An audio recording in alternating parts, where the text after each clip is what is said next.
നമസ്കാരം.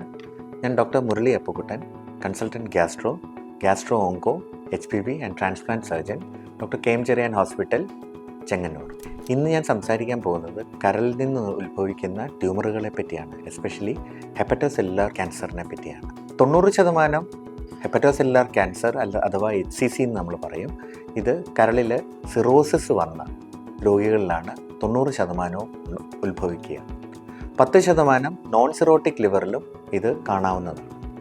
പലപ്പോഴും സിറോസിസിൻ്റെ കാരണങ്ങളെന്ന് പറയുമ്പോൾ ആൽക്കഹോളിക് ലിവർ ഡിസീസ് ആകാം, മദ്യപാനം മൂലമുള്ളത്, അതുകൂടാതെ തന്നെ നോൺ ആൽക്കഹോളിക് ലിവർ ഡിസീസ്, അല്ലെങ്കിൽ ഇപ്പോൾ നമ്മൾ metabolic dysfunction associated liver disease എന്ന് പറയും, MAFLD എന്ന് പറഞ്ഞത്.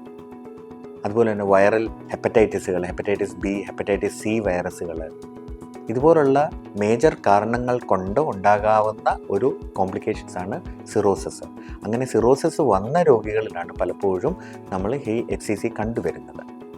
ഇന്നത്തെ കാലത്ത് നമുക്ക് non alcoholic fatty liver disease കാണുന്ന F3, F4 ഫൈബ്രോസിസ് വരുന്ന, അതായത് കട്ടി കൂടുന്ന ഈ ഫാറ്റി ലിവർ ഡിസീസിലും നമ്മൾ ഇപ്പോൾ ഹെപ്പറ്റോസെല്ലുലാർ ക്യാൻസർ കണ്ടു തുടങ്ങിയിട്ടുണ്ട്. അതുകൊണ്ട് ഫാറ്റി ലിവർ ഉള്ള വ്യക്തികളും റെഗുലറായിട്ട് ഒരു ഹെപ്പറ്റോളജിസ്റ്റ് അല്ലെങ്കിൽ ഒരു ഗ്യാസ്ട്രോ എൻട്രോളജിസ്റ്റ് അല്ലെങ്കിൽ ഒരു സർജിക്കൽ ഗ്യാസ്ട്രോ എൻട്രോളജിസ്റ്റിനെ കണ്ട് കറക്റ്റായിട്ട് ഫോളോ അപ്പ് ചെയ്യുന്നത് വളരെ അത്യാവശ്യമാണ്. എല്ലാ ഹെപ്പറ്റോസെല്ലുലാർ ക്യാൻസറും നമുക്ക് സർജറി ചെയ്ത് ട്രീറ്റ്മെൻറ്റ് ചെയ്യാൻ പറ്റുന്നതല്ല. പലപ്പോഴും നമുക്ക് 10-15% വ്യക്തികളെ മാത്രമേ സർജറി ചെയ്ത് HCCയെ രക്ഷിക്കാൻ പറ്റാറുള്ളൂ.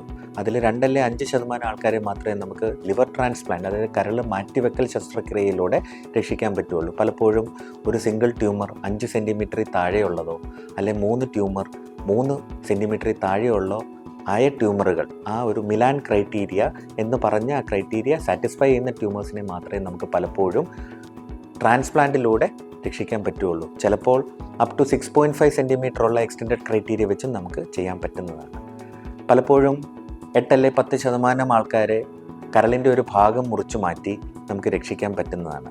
അപ്പോൾ നമ്മൾ ആലോചിക്കുമ്പോൾ 80-85% ആൾക്കാരെയും നമുക്ക് സർജറി ചെയ്ത് രക്ഷിക്കാൻ പറ്റുന്ന സ്ഥിതിയിലല്ല അവർ നമ്മളടുക്കൽ എത്തുന്നത്. പലപ്പോഴും സിറോസിസ് ഉള്ള വ്യക്തികൾ അൾട്രാസൗണ്ട് ചെയ്ത് ഫോളോ അപ്പ് ചെയ്യുന്നതിൻ്റെ ഭാഗമായി ഉള്ള സമയങ്ങളിലാണ് പലപ്പോഴും നമ്മൾ ഈ HCCകൾ കണ്ടുപിടിക്കപ്പെടുന്നത്. അല്ലാതെയും ഇൻസിഡൻ്റലായിട്ട് വേറെ എന്തെങ്കിലും കാരണത്തിൽ അൾട്രാസൗണ്ട് ചെയ്യുന്ന അല്ലെങ്കിൽ CT സ്കാൻ ചെയ്യുന്ന അവസരത്തിലും ഈ HCCകൾ കണ്ടുപിടിക്കപ്പെടാവുന്നതാണ്. സർജറി അല്ലാതെ എന്തൊക്കെ ട്രീറ്റ്മെൻറ്റ് ഓപ്ഷൻസ് ആണ് ഇതിന് അവൈലബിൾ ആയിട്ടുള്ളതെന്ന് നമുക്ക് നോക്കാം. സിറോട്ടിക് ലിവറിൽ 3 സെൻറ്റിമീറ്റർ താഴെയുള്ള എല്ലാ ട്യൂമറുകൾക്കും കരിച്ചു കളയുന്ന റേഡിയോ ഫ്രീക്വൻസി അബ്ലേഷൻ അല്ലെങ്കിൽ മൈക്രോവേവ് അബ്ലേഷൻ എന്ന് പറഞ്ഞ ചികിത്സാ രീതി ഇന്ന് നമുക്ക് ഉണ്ട്. അത് സർജറി ചെയ്ത് കിട്ടുന്ന അതേ റിസൾട്ട് തന്നെ സിറോട്ടിക് ലിവറിൽ നമുക്ക് കിട്ടുന്നതാണ്.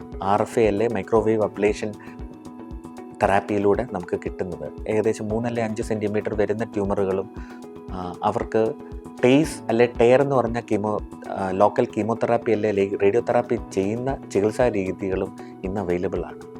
ടേസ് എന്ന് പറഞ്ഞാൽ ട്രാൻസ് ആർട്ടീരിയൽ കീമോ എംബോളൈസേഷൻ, അതായത് നമ്മളുടെ ഞരമ്പുകളിലൂടെ കത്തീറ്റർ കടത്തിവിട്ട് കരളിൻ്റെ ആൻജിയോഗ്രാം എടുത്ത് എന്നിട്ട് നമ്മൾ ലോക്കലായിട്ട് ആ ട്യൂമറിനെ ഫീഡ് ചെയ്യുന്ന ഓരോ രക്തക്കുഴലിനെയും ബ്ലോക്ക് ചെയ്ത് കീമോതെറാപ്പി കൊടുക്കുന്ന പ്രക്രിയയ്ക്കാണ് ട്രാൻസ് ആർട്ടീരിയൽ കീമോ എംബോളൈസേഷൻ എന്ന് പറയുന്നത്. അതുപോലെ ചെറിയ ചെറിയ റേഡിയോ പാർട്ടിക്കിൾസ് നമ്മൾ കൊടുക്കുകയാണെങ്കിൽ അതിനെ ട്രാൻസ് ആർട്ടീരിയൽ റേഡിയോ എംബോളൈസേഷൻ എന്ന് പറയും. പലപ്പോഴും രക്തക്കുഴലുകളിലേക്കും ഈ ട്യൂമറുകൾ വ്യാപിക്കപ്പെടാറുണ്ട്. അങ്ങനെയുള്ള സിറ്റുവേഷനിൽ നമുക്ക് പലപ്പോഴും സർജറിയോ അബ്ലേറ്റീവ് തെറാപ്പിയോ ടേസോ ചെയ്യാൻ പറ്റാത്ത സിറ്റുവേഷനിൽ ടയർ എന്ന് പറഞ്ഞ ഈ ട്രീറ്റ്മെൻറ്റ് നമുക്ക് പലപ്പോഴും ചെയ്യാൻ പറ്റുന്നതാണ്. അതുകൂടാതെ തന്നെ ഇന്ന് നൂതനമായ radio therapy technique SPRT radio therapy techniques കൊണ്ടും നമുക്ക് ഈ ട്യൂമേഴ്സിനെ ഒരു പരിധിവരെ കൺട്രോൾ ചെയ്യാവുന്നതാണ്.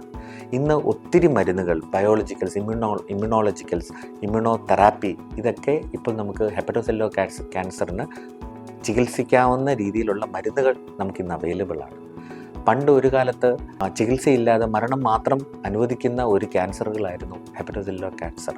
പക്ഷേ ഇന്ന് അങ്ങനെയല്ല. നമുക്ക് എല്ലാ രീതിയിലുള്ള ചികിത്സാ രീതികളും നമുക്കിന്ന് അവൈലബിൾ ആണ്. പലപ്പോഴും 20-30% ആൾക്കാർ ഒന്നും ചെയ്യാൻ മേലാത്ത സിറ്റുവേഷനിലായിരിക്കും പലപ്പോഴും കിട്ടുന്നത്. അവർക്ക് ബെസ്റ്റ് സപ്പോർട്ടീവ് തെറാപ്പി മാത്രമേ നമുക്ക് പലപ്പോഴും കൊടുക്കാൻ പറ്റാറുള്ളൂ. അതുകൊണ്ട് ഇന്നത്തെ കാലത്ത് ഹെപ്പറ്റോസെല്ലുലാർ ക്യാൻസർ എന്ന് പറയുന്നത് മൾട്ടി മൊഡാലിറ്റി ചികിത്സാ രീതികൾ വഴി വളരെയധികം നല്ല രീതിയിൽ ചികിത്സിക്കപ്പെടാവുന്നതാണ്. പലപ്പോഴും നമുക്ക് ട്രാൻസ്പ്ലാന്റ് ഒക്കെ ചെയ്യാനായിട്ട് സമയം വേണ്ടി വന്നാൽ പലപ്പോഴും ബ്രിഡ്ജിങ് തെറാപ്പി എന്ന് പറഞ്ഞ് ഈ അബ്ലേറ്റീവ് തെറാപ്പിയോ അല്ലെങ്കിൽ SBRTയോ അല്ലെങ്കിൽ ടേസ് എന്ന ചികിത്സാ രീതികൾ ഉപയോഗിച്ച് നമുക്ക് സമയം കണ്ടെത്താം. 5 അല്ലെങ്കിൽ 6 മാസം പേഷ്യൻ്റ് അല്ലെങ്കിൽ ഡോണർ റെഡിയാകുന്നിടം വരെ നമുക്ക് അതിനെ ബ്രിഡ്ജ് ചെയ്യാവുന്ന തെറാപ്പി ചെയ്യാൻ പറ്റുന്നതാണ്. പിന്നെ ഒരു ഒന്നാണ് ഡൗൺ സ്റ്റേജിങ് തെറാപ്പി.